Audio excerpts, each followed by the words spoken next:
শিলাবৃষ্টিতে ব্যাপক ক্ষয়ক্ষতি, মাথায় হাত চাষিদের। গতকাল দুপুরে বসিরহাট, বাদুড়িয়া, স্বরূপনগরের এক অংশ সহ বিভিন্ন এলাকায় ব্যাপক শিলাবৃষ্টি হয়, সাথে ঝোড়ো হাওয়ায়। সেই শিলাবৃষ্টিতে সর্ষে, আলু, পটল সহ বিভিন্ন চাষের ব্যাপক ক্ষয়ক্ষতি হয়েছে। মাঠের ফসল মাঠেই নষ্ট হচ্ছে। কৃষকরা বিভিন্ন জায়গা থেকে টাকা ধার করে বা সারের দোকান থেকে বাকি নিয়ে চাষ করেছিল। এই ক্ষতির ফলে একদিকে যেমন সেসব দেনা শোধ করতে পারবে না, অন্যদিকে সারা বছর তাদের কি করে চলবে সেই চিন্তা। এক কথায় বলা যেতে পারে, পথে বসেছে কয়েক হাজার কৃষক। তাদের দাবি সরকার তাদেরকে সাহায্য করুক। বলতে আমরা চাষবাস করি, সবজির চাষে তো ধার দেনা করি কিংবা সারের দোকানের থেকে বাকি টাকি এনে এসব চাষবাস করার সবজি তো সবই সেরেই গেল। কেন?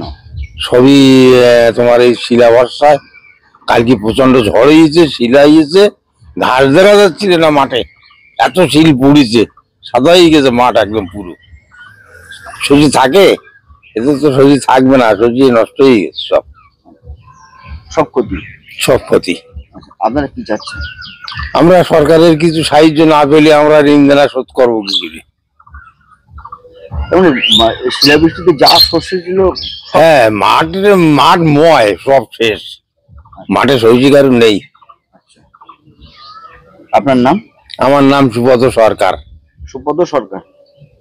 কালকে শিলাবৃষ্টিতে আমাদের সর্ষে, আলু দিয়ে প্রচুর টাকা ক্ষতি হয়ে গেছে, অন্তত 8-10 লক্ষ টাকার ক্ষতি হয়ে গেছে। এখানে প্রচুর জমি আলুর চাষ, সব আলু খেতে জল বেঁধে গেছে, গাছ মরে গিয়েছে।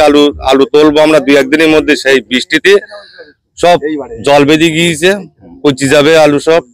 এখন আপনার আমরা কৃষকেরা সব ধার দেনা করে চাষবাস করা, কিভাবে মিটবো এই দেনা, এই চিন্তা আমাদের মাথা খারাপ হয়ে যাচ্ছে।